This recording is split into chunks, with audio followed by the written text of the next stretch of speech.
Hola, ¿qué tal? ¿Cómo están? Espero que bien. Vamos a tener nuestra segunda semana de clases. Soy el profesor Jesús Paredes y vamos a iniciar. Muy bien, chicos de genes, vamos a tener en la semana 2 lo que corresponde a histología y tejido epitelial. ¿Sí? Vamos a repasar un poco de histología y tejido epitelial. Hay que recordar, ya lo habíamos visto en la clase anterior, que histología también lo llamamos anatomía microscópica, fue lo que se mencionó en la clase anterior. Recuerda que es la parte de la biología que estudia la composición, la estructura y las características de los tejidos de los seres vivos. Entonces la histología humana que va a estudiar los tejidos del cuerpo del humano. ¿Sí? Recuerda que en este caso un tejido va a ser un conjunto de células que tienen que tener alguna característica en común. Vamos a verlo. Un tejido va a ser un conjunto de células. Esa es la primera idea que tenemos que tener. Un tejido es un conjunto de células. Pero para ser llamado tejido tiene que tener tres cosas en común. Mismo origen, misma forma y misma función.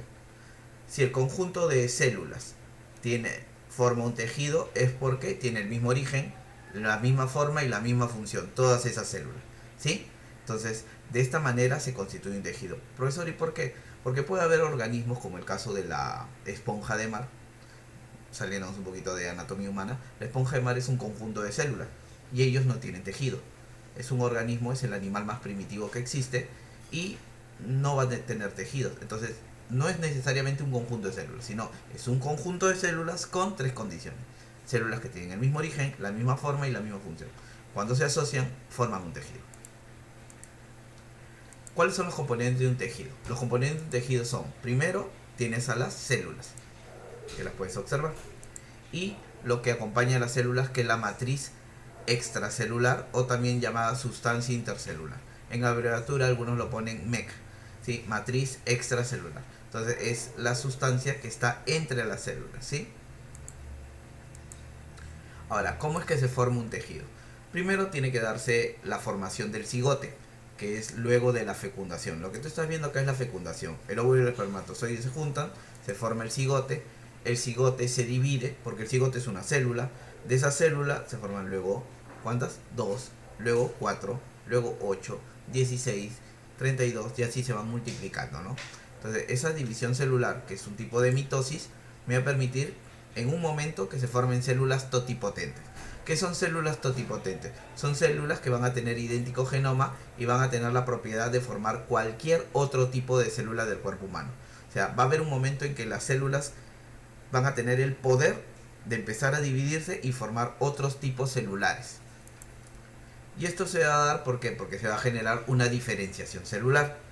Y esto se debe a una expresión genética diferencial. Entonces se van a empezar a diferenciar las células y las células se van a asociar y me van a formar tejidos.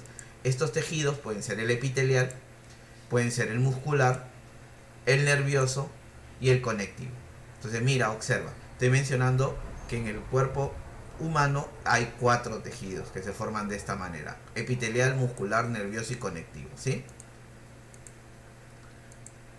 Hay que recordar que este origen de los tejidos se debe a capas embrionarias.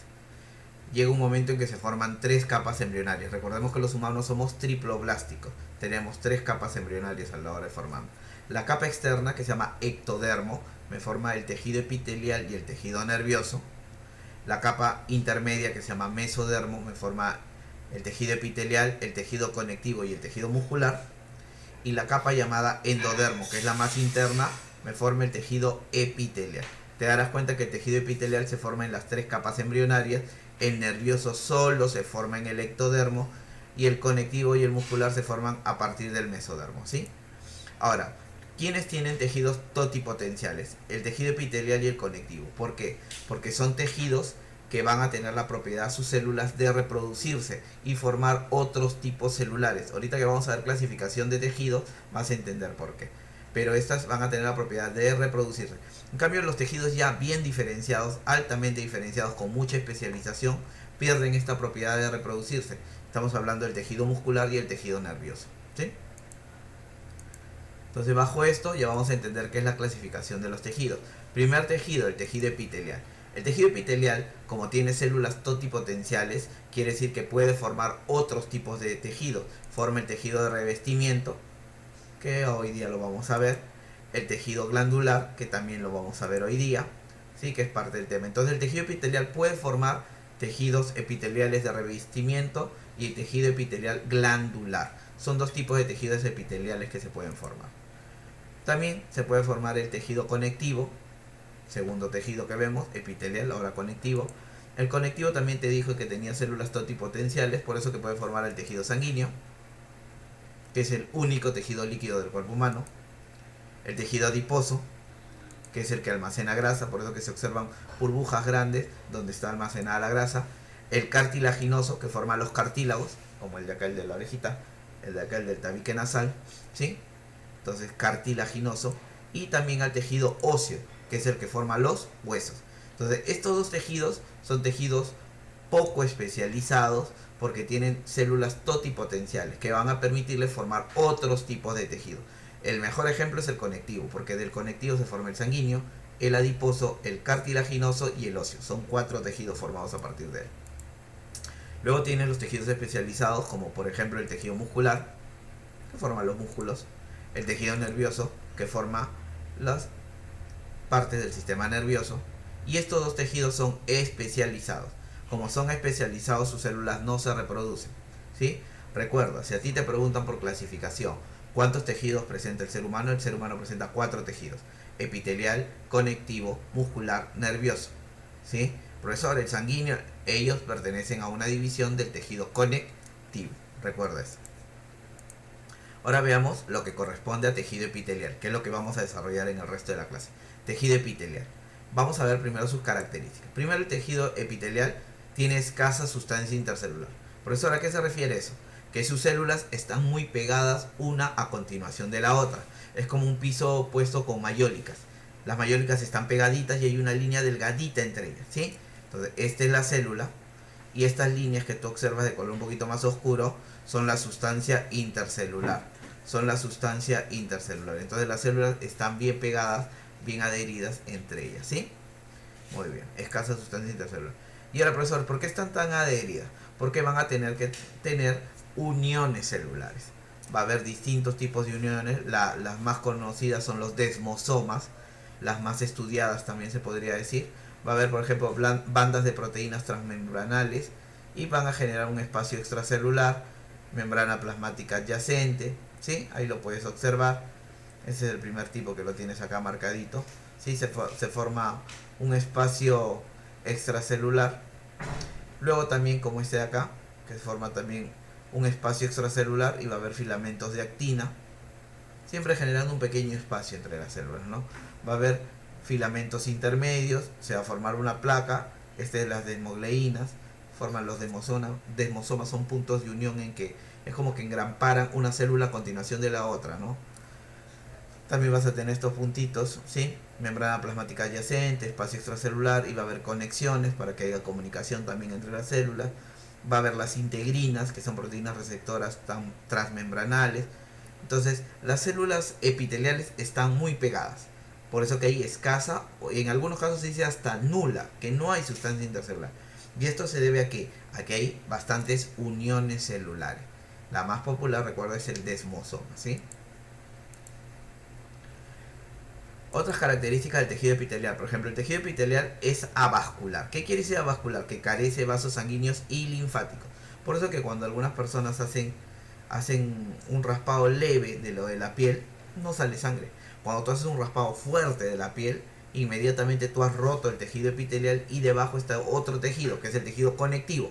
Y él sí presenta vasos sanguíneos y por eso sangre. Por eso que hay truquitos esos que se pasan una agujita acá por encimita y la agujita queda colgada, pero no has transgredido el tejido epitelial y has pasado al otro tejido. Entonces, por eso es avascular. Carece de vasos sanguíneos. Ahora, todo tejido epitelial va a descansar sobre una membrana basal. O sea, siempre vas a ver un tejido epitelial y debajo una membrana. Ahorita lo vamos a observar. Sus células se reproducen constantemente. Por eso que tú, cuando en la mañana, como alumno responsable, como chico responsable, te levantas, vas, sacudes tu cama para atender, sale un polvillo blanquecino, así medio anaranjadito. Son tus células que has cambiado, ¿no? Si sale plomo, negrito, bueno, hay que bañarse, pues, ¿no? Y esa es otra cosa. Entonces, si tú sacudes y sale ese polvillo, son células muertas. Profesor, pero ¿en qué momento? Yo no cambié la piel. No, nosotros no hacemos como las serpientes que cambiamos grandes extensiones. Las células se van cambiando de la piel. Ahora con la contaminación este proceso capaz en algunos se acelera, las células se vuelven un poquito más, más sensibles a esto y las células se van a reproducir. O si no, cuando tú te haces un corte se cicatriza, aparece una costra y luego ya las células se han reproducido y han cerrado la herida, ¿no? Entonces se reproducen constantemente, se nutren por difusión. A ver, explico. Como no hay vasos sanguíneos, recuerda, la sangre tiene que llegar a todas las partes del cuerpo para llevar nutrientes y para recoger desechos. En este caso, como es nutrición, llevar nutrientes. Pero el tejido epitelial no tiene vasos sanguíneos.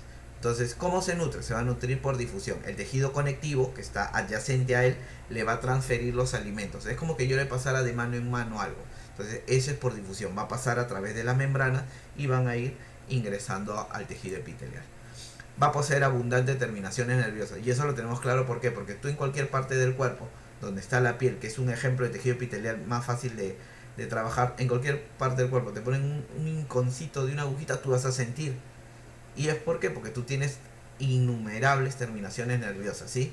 Que te permiten las reacciones, ya dice acá por ejemplo sensitivo, vegetativo, para detectar rápidamente los daños que pueda sufrir el tejido. Entonces, abundantes terminaciones nerviosas. Y sus células van a adoptar forma geométrica. Algunas son planas, otras son cúbicas y otras son cilíndricas. Acá puedes observar, por ejemplo, te decía, esa vascular, mira, no hay vaso sanguíneo, ¿sí? Descansa sobre una membrana basal. La membrana basal. Siempre vas a ver el dibujo del tejido epitelial y debajo una membranita, membrana basal, siempre. Sus células se reproducen constantemente, se nutren por difusión. El tejido conectivo que está acá abajo, que sí tiene vasos sanguíneos, mira, acá tiene vasos sanguíneos, arriba no hay vasos sanguíneos, le va a pasar los alimentos por difusión. Va a pasar para acá, lo va a pasar para acá. Ahora, tiene abundantes terminaciones nerviosas, ¿ves? Terminaciones nerviosas. Recuerda este término. Cuando un tejido se dice que tiene abundantes terminaciones nerviosas, se dice que el tejido está inervado. Acuérdate, inervado. Tejido inervado se dice, ¿sí? Tiene formas geométricas, planas, cúbicas o cilíndricas. Ahora lo vamos a ver dentro de su clasificación. Muy bien, continuando con la función del tejido epitelial, tenemos la función de secreción. La secreción lo van a realizar a nivel de las glándulas, ya sean endocrinas o exocrinas, que pueden liberar mocos, hormonas, enzimas. La función lubricante, que la van a hacer en mucosas y en serosas. Puede ser mucosa, puede ser también graso, un líquido mucoso, o también puede ser una sustancia serosa.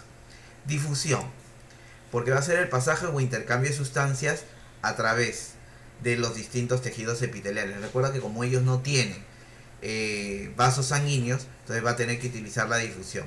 Por ejemplo, en los alvéolos pulmonares, en los endotelios, en el nefrón, sea transporte de iones, y también en los túbulos renales, ¿sí? Otra función que tiene el tejido epitelial es la función contráctil, como en el caso del mioepitelio de las glándulas mamarias. Se va a poder contraer glándulas sudoríparas y glándulas salivales.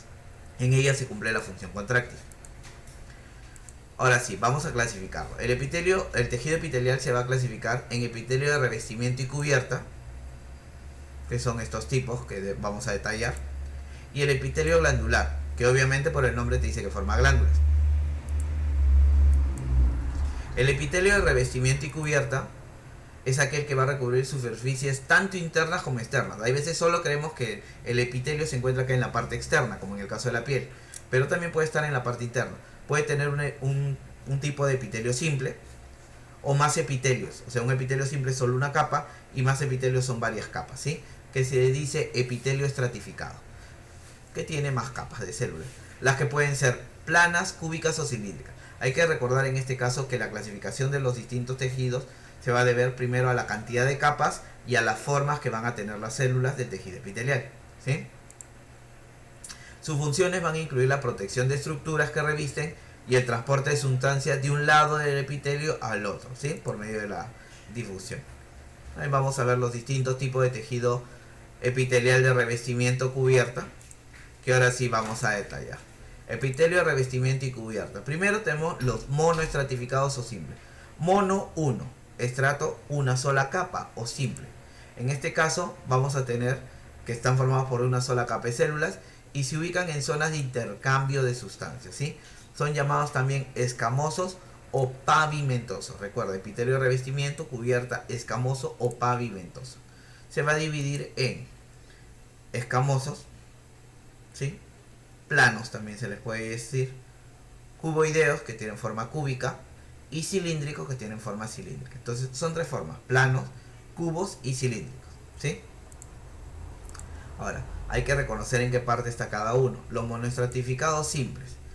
Si es simple plano, como vemos así, que también es llamado escamoso, que es delgadito, células muy pegadas, delgadas, planitas, se encuentra en los alvéolos pulmonares, en los endotelios, en el nefrón, en la cápsula de Bowman, en la rama delgada del asa de Henle. Esto corresponde al sistema urinario. Recuerda, el nefrón es la unidad del riñón, ¿sí? El mesotelios, endocardio, córnea, oído medio, mucosa y serosa. Simple plano se encuentra en esa zona, ¿sí? Luego tenemos el simple cúbico. Recuerda que se llama simple porque solo es una capa de célula, o sea, tú vas a observar solo un nivel de células. Simple cúbico tiene la forma cúbica y siempre apoyado sobre estos celestitos, que ¿cómo dije que se llamaba? ¿Cómo dije que se llamaba? Acuérdate, membrana basal, ¿sí? Membrana basal, cúbico. Se ubica en el ovario, el cúbico se ubica en el ovario, en los folículos tiroideos, en los plexos coroideos que van a elaborar líquido cefalorraquídeo, en la retina, en el cristalino, en el nefrón, acompañando, pero miren, el nefrón ¿en dónde? En el túbulo contorneado distal y el tubo colector. El nefrón va a tener varias partes. Entonces, algunas de sus partes tienen simple plano y otras partes tienen simple cúbico. Y en las glándulas sudoríparas también te presentan tejido monoestratificado simple cúbico, ¿sí? Y luego tenemos el simple cilíndrico, que tú te darás cuenta que también está apoyado sobre la membrana basal, pero hay un lado en que su parte es más lisa y el otro tiene como unos pelitos, ¿no? Ahora vamos a saber por qué. El simple cilíndrico es llamado también epitelio columnar, porque parece que fueran unas columnas. Posee una capa de células cilíndricas y son tres tipos. Los ciliados son estos, los que tienen cilios, como unos pelitos. Y esos cilios se van a ubicar en las vías respiratorias. Ciliados se ubican en las vías respiratorias superiores o altas, ¿sí? También se ubica en la trompa de falopio, en el útero y en algunos senos paranasales y el canal central de la médula espinal. Ahí se encuentran ciliados. No ciliados, como los tienes acá, reviste el tracto gastrointestinal desde el estómago hasta el ano. O sea, desde el estómago hasta el ano tenemos cilíndrico no ciliado. Y conductos de muchas glándulas y la vesícula biliar también. Ahora, hay un tipo de cilíndrico que se llama de chapa estriada, porque posee microvellosidades y células productoras de moco. O sea, van a tener, aparte de los vellitos como cilios, va a tener la producción de una mucosidad. Esto tiene alta capacidad de absorción y, como ya te mencioné, el lugar de máxima absorción del cuerpo humano es el intestino delgado. Entonces ahí se va a encontrar túbulo contorneado proximal del nefrón y la vesícula biliar. Entonces estos son los tipos de monoestratificados simples. Vamos a ver los poliestratificados o estratificados. ¿Qué quiere decir esto? Que están formados por varias capas, acuérdate, varias capas de células. Son epitelios resistentes a la fricción, así como también a estiramientos y distensiones. Su clasificación se da por la capa más superficial, por la que vamos a poder observar. Por ejemplo, ahí los tienes: escamosos no queratinizados, queratinizados, cuboideos y cilíndricos. Y esto es por la capa final, ¿no? Pero como te dije, son varias capas. El epitelio de revestimiento cubierta tenemos poliestratificados o estratificados. Veamos quiénes son. El plano. El poliestratificado o estratificado plano va a poseer varias capas, siendo las más superficiales planas, por debajo cúbicas en algunos casos, y las más profundas cilíndricas. En este caso, en el plano, ya te dice, primero hay plano, luego puede haber cúbicas y luego cilíndricas, como para que aumente la capacidad de estratos o niveles. Hay algunos que son no queratinizados, que su superficie generalmente son húmedas, entonces quiere decir que va a ser permeable, ¿no? Húmeda. Se halla en el tubo digestivo superior, la boca, el esófago y la hipofaringe, en la lengua, en la vagina y en la córnea, que es el epitelio anterior. En todos estos es queratinizado, entonces van a presentar superficie húmeda, ¿sí? La boca, la lengua son buenos ejemplos, ¿no? Y queratinizado es que son impermeables, tienen queratina, que es una proteína que los va a proteger. Está conformado por lipoproteínas y células muertas. En este caso es la epidermis, por eso que hay veces en la planta del pie uno hace así y sale tejido que se está desprendiendo, son células muertas que se quedan formando, ¿no? Entonces eso se debe a que esta parte es bastante queratinizada. Pero tú sueltas una gotita de agua y la gotita de agua va a quedar sobre tu piel, no se absorbe, queda sobre tu piel. Y tú la haces así y va a empezar a correr. Estratificado cúbico. Se encuentra en el esófago fetal, tejidos embrionarios conductos de glándulas sudoríparas del adulto y parte de la uretra masculina. ¿Sí? Eso se encuentra en el estratificado cúbico. En el estratificado cilíndrico se ubican conductos excretores ya de las glándulas exocrinas. Esto, por ejemplo, tienes en la uretra masculina, que son porciones membranosas y esponjosas, y en la conjuntiva ocular. Entonces, recuerda, monoestratificado, una capa. Poliestratificado o estratificado, varias capas. ¿Qué observo? La última capa. Si es planita, estratificado plano. Si es cúbico, estratificado cúbico. Si es alargadas, estratificado cilíndrico. Ahora, hay un epitelio de revestimiento y cubierta que se llama polimorfo o de transición, que es un epitelio que va a cambiar de forma según la función que realiza. Va a ser impermeable y está en los cálices renales, uréteres, vejiga urinaria y uretra femenina. ¿Sí? Mira, cuando está en transición está relajado, es así. Y cuando está distendido, mira cómo se encuentra. ¿Sí? Esto se encuentra uréteres, lugares donde vejiga, donde se va a almacenar orina, ¿no? Se va a un momento de relajo y un momento distendido. Muy bien, y viendo el tercer tipo de tejido de revestimiento y cubierta, tenemos el epitelio pseudoestratificado, que parece, pseudo es falso, o sea que va a parecer que tiene varias capas, pero solo tiene una. ¿Y esto a qué se debe? A que va a tener núcleos a distinta altura, a distinta posición. Tú te das cuenta que los núcleos están a distinta altura, entonces parece que tuvieran varias capas, pero es solo una capa. Entonces da la apariencia, parece que tuviera varias capas, pero solo tiene una. ¿Sí? Tienes en este caso al cilíndrico ciliado, que se va a ubicar en las vías respiratorias altas. Ciliados es porque presenta cilios, así como podemos observar acá. ¿Sí? Esto se encuentra, por ejemplo, en las fosas nasales, en la laringe, en la tráquea, en los bronquios. ¿Sí? Cumple función de purificación del aire. Estos cilios lo que van a hacer es evitar que el polvillo que mantiene el aire pueda pasar. El cilíndrico no ciliado, que se encuentra en la vesícula seminal y próstata, y tiene función de secreción. Y el cilíndrico con estereocilios pequeñitos, esto se encuentra en el epidídimo y el conducto deferente. Esto es dentro del testículo, ¿sí? Cumple función de absorción y secreción. Ahora vamos a ver el epitelio glandular.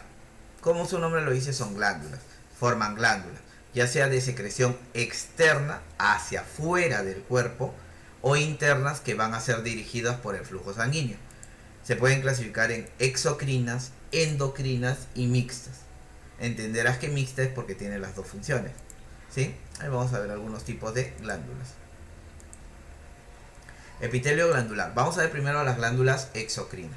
Las glándulas exocrinas presentan la porción secretora, o que también se llama adenómero, y el conducto excretor dentro del tejido conectivo. ¿Sí? O sea, va a estar, el tejido epitelial va a estar dentro del tejido conectivo. Según el adenómero, se va a dividir en cómo, en tubular, como el ejemplo de las glándulas de Lieberkühn, alveolar, que ahorita los vamos a ver, tubular, como el caso de las glándulas de Lieberkühn, que esto está en el intestino, y glandular endometrial, que está en el útero. Recuerda, son glándulas exocrinas que van a liberar una sustancia, ¿sí? Alveolares, que están en el páncreas endocrino, mixtas, que puede ser glándula mamaria, la glándula salival, la glándula parótida, ¿sí? Salival parótida. Entonces, estos son los tipos, ahí los puedes observar, ¿sí? Acá forman como alveolos, acinar le han dicho, le han puesto acá, y estos son los tubulares, se forma un túbulo. Tú ves hasta acá, esto es tejido epitelial, lo moradito, y lo verdecito, que es la parte que nosotros vamos a llamar adenómero, ya está invadiendo o está transgrediendo el tejido conectivo, ¿sí? Entonces va a depender que la parte llamada adenómero va a tener o forma tubular o forma alveolar o acinar, que también se le dice, ¿sí? Entonces, glándulas exocrinas. Tú verás que acá hay un conducto de salida, ¿sí? Un conducto de salida. Todos tienen un conducto de salida, entonces se libera hacia el exterior. Ahora, dentro de las exocrinas también con respecto a su tipo de secreción, puede ser serosa, si es acuosa con enzimas, como por ejemplo las glándulas parótidas y las lacrimales. Parótidas son un tipo de glándulas salivales. La mucosa, si es viscosa con mucina, como por ejemplo la glándula de Bartholin y de Brunner, este está en el aparato reproductor. Y las glándulas si son mixtas, porque tienen ambas secreciones, acuosa y viscosa. Por ejemplo, las glándulas submaxilares, que también saliva un poquito más viscosa, y las sublinguales, que también es un tipo de glándula salival.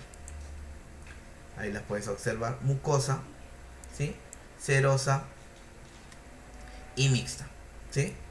Mira, mucosa, serosa y mixta, presenta de los dos. Ahora, las glándulas exocrinas, según la producción de su secreción, se va a dividir en holocrinas, aquellas que elaboran su producto y las células mueren y se desprenden, formando parte de la secreción, como las glándulas sebáceas. Entonces va a elaborar el producto y ellas van a salir, la célula muere y se elimina.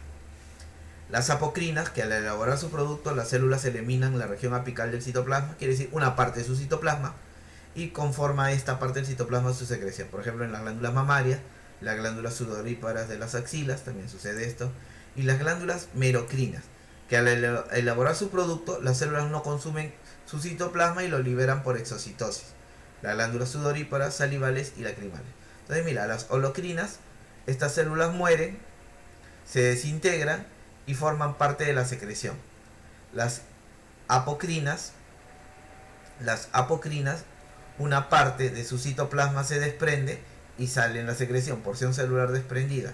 Y tienes las merocrinas, que su producto de secreción es liberado y la célula queda intacta, no pierde ninguno, ¿sí? Recuerda, holocrinas, la célula muere y se desprende totalmente. Entonces, como tú verás, acá hay divisiones mitóticas. ¿Por qué? Porque se están reproduciendo nuevas células para reemplazar a estas, pues. Luego vas a tener las apocrinas, que se pierden una parte del citoplasma, y las merocrinas, en la que no se pierde nada de la célula. Entonces las células solo producen la sustancia y siempre es liberada. Entonces todo lo que hemos visto hasta ahorita de estos tipos son tipos de glándulas exocrinas. Ahora vamos a ver glándulas endocrinas. Las glándulas endocrinas no presentan conducto excretor, porque exo es hacia afuera, endo es hacia adentro, ¿sí? Las glándulas endocrinas, sí te tienes que acordar, su producto se llama hormona. La hormona es una sustancia específica, actúa sobre órganos blancos, sobre un órgano específico, y es liberada directamente ¿a dónde? A la sangre, porque esta hormona tiene que actuar sobre un órgano específico, un órgano blanco. Entonces tiene que viajar por la sangre, y ya llega al órgano y ahí actúa. Ejemplo, tenemos el hipotálamo, la hipófisis, la tiroides, la paratiroides, las glándulas suprarrenales, el timo. Como tú verás acá, la glándula no tiene salida hacia el exterior, porque es una glándula endocrina. Solo tiene conexión ¿con quién? Con los capilares sanguíneos, los vasos sanguíneos. Y tenemos el epitelio glandular o las glándulas mixtas, que son también llamadas anficrinas. Poseen dos características que ya hemos mencionado: las endo y las exos, ¿no? Pero son independientes una de la otra. Quiere decir que la función endocrina con la función exocrina no está mezclada. O sea, la glándula es mixta porque tiene las dos funciones, pero igual las realiza por separado, ¿sí? Un ejemplo tiene los islotes de Langerhans y los acinos pancreáticos, que están en el hígado, los riñones, los testículos y los ovarios, ¿sí? Estoy enseñándote ahí, por ejemplo, el páncreas, ¿no? Los islotes de Langerhans, ¿no? Que están en el páncreas. Ahí lo puedes observar, ¿no? Muy bien. Entonces, lo que corresponde ahorita, vamos a resolver las preguntas que tenemos en la guía. Entonces, el resolviendo en clase, vamos a hacer el REC, que esto está en tu página 180, ¿sí? A ver, vamos conmigo.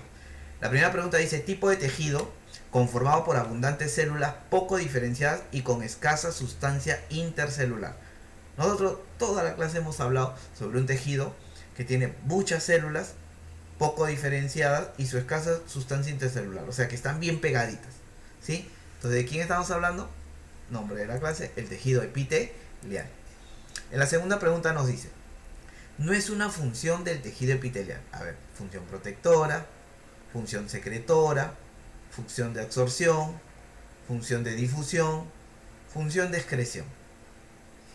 ¿Qué función no va a poder cumplir el tejido epitelial? Protección, la piel; secreción, glándulas; absorción, el intestino delgado; difusión, pasa los nutrientes de unas células a otras; y no cumplir función de excreción. La excreción de eliminación no se cumple, ¿sí? Muy bien. Vamos con la pregunta 3, ¿sí? La 3 dice: no es una función de la epidermis. A ver, dice protección, secreción, absorción, difusión o mimetismo. Entonces, ¿cuál no va a ser una función de la epidermis? La epidermis nos protege, la piel nos protege, sí. Secreta, sí, porque hay glándulas. Absorbe, va a difundir, mimetismo. ¿Por eso qué es mimetismo? Mimetismo es que en algunos casos la epidermis va a permitir el mimetismo, o sea, el poder camuflarte dentro del ambiente. En el caso del humano no es posible, pero en otras especies sí la epidermis va a tener esa función. ¿Cuál sería la función que no podemos cumplir? La función de absorción, porque esto corresponde al intestino delgado, ¿no? Entonces va a poder absorber, ¿sí? La piel no absorbe, la piel es queratinizada, no hay absorción. Cuarta pregunta, tipo de epitelio que cubre superficies externas. A ver, superficies externas. Si cubre superficies externas es porque lo está revistiendo. Entonces te diría el epitelio de revestimiento. El nombre lo dice, hay que tener ahí un poquito de lógica para resolverlo. Pregunta número 5 dice, ¿qué tipo de epitelio de revestimiento presenta la superficie del ovario? Nosotros hemos estado hablando de esto. ¿Y la superficie del ovario que presenta? Simple plano, simple cúbico, simple escamoso, simple cilíndrico o simple ciliado. Recuerda, el tejido de la superficie del ovario tiene simple cúbico. Va a presentar un poquito más de grosor también para protección del mismo ovario, ¿no? ¿Sí? Sexta pregunta, ¿qué tipo de epitelio de revestimiento presenta el intestino delgado? Recuerda que la función del intestino delgado va a ser la de absorción de nutrientes. Entonces, como él va a absorber nutrientes, ¿qué tejido nos convendría que tenga? Que tenga epitelio simple cilíndrico. ¿Por qué? Porque le va a permitir, teniendo más superficie, tener microvellosidades, vellos, para poder absorber. Recuerda eso. Entonces tiene simple cilíndrico. Séptima pregunta. Pregunta 7. El producto exocrino del páncreas. El páncreas, ¿qué nos va a producir? El nombre ya te lo está diciendo, ¿sí? Bilis no produce el páncreas. Glucagón, eritropoyetina, testosterona son hormonas, son endocrinas. Entonces lo que produciría hacia el exterior que va a contribuir en la digestión es el jugo pancreático. 8. No es una glándula exocrina. Exocrina que va hacia el exterior. Glándula salival, lo que produce va hacia el exterior, que es la saliva. La glándula lacrimal, las lágrimas van hacia afuera. La glándula sudorípara, el sudor se transmite hacia afuera. La glándula mamaria, la leche, que también va hacia el exterior. Y el hígado. El hígado no produce sustancias, en este caso, de forma exocrina, ¿sí? 9. Tipo de epitelio especializado en la síntesis y secreción de sustancias. Quiere decir que si va a secretar sustancias, va a liberar. ¿Y qué tipo de epitelio era? ¿Revestimiento o glandular el que hacía esto? Acuérdate. ¿Cuál? El glandular, porque las glándulas son las que se encargan de secretar algunas sustancias, ¿sí? Tipo de glándula, la pregunta 10, tipo de glándula que libera su secreción al exterior. Lo va a liberar hacia afuera, hacia el exterior. Entonces, ¿cuál sería? Una endocrina, una exocrina, una anficrina, un estratificado o una crina. Exterior, y el nombre te lo está diciendo, es una glándula exocrina, que va hacia el exterior. Pregunta número 11. Epitelio especial que presenta una sola capa de células de diferentes alturas y núcleos a diferentes niveles. Ah, mira, tiene una sola capa de células pero núcleos a diferentes niveles, dando la apariencia de tener varias capas. Entonces como que nos está engañando, como que tiene un falsos niveles. ¿Y falsos niveles quién era? El pseudo estratificado. Muy bien. Pregunta 12. Tipo de tejido epitelial formado por dos o más capas de células. Por dos o más capas, quiere decir que tiene varias capas. Mono es una capa. Poliestratificado, pseudoestratificado, simple o estratificado. Tendría que ser el poliestratificado, ¿sí? Poliestratificado, porque tiene más de dos capas, ¿sí? Poliestratificado. Pregunta 13. Tipo de glándula que secreta hormonas. Si va a secretar hormonas, lo tiene que hacer hacia la parte externa o interna. Exocrinas es externa, no son hormonas. Las hormonas son liberadas hacia el flujo sanguíneo para que actúen sobre órganos específicos. Entonces, si es hacia el interior, no sale hacia el exterior, estamos hablando de glándulas endocrinas. 14. Tipo de glándula que presenta una porción exocrina y una endocrina. Quiere decir que presenta los dos tipos. Entonces, si presenta los tipos, es una glándula mixta. En este caso la vamos a llamar mixogínia. ¿Qué es mixta, pues? Entonces, mira, hemos resuelto las 14 preguntas que corresponden a la clase. Tu tareita. ¿Cuál va a ser tu tarea? Tu tarea va a ser realizar las siguientes 10 preguntas de lo que corresponde a evaluando mi aprendizaje, que es el lema. Vas a responder las 10 preguntas que están en la página 181 y en la página 182. ¿Cuáles son esas preguntas? La pregunta 1, la pregunta 2, la pregunta 5, la 6, 7, 8, 9, 10. De ahí te saltas a la 13 y la 14. Entonces envías tus preguntitas que ahí te las van a revisar. Muy bien, con eso hemos terminado la clase de hoy. Espero que les haya gustado la clase. Y recuerden, ¿qué dice? Quédate en casa. Nos vemos. Chao, un abrazo grande.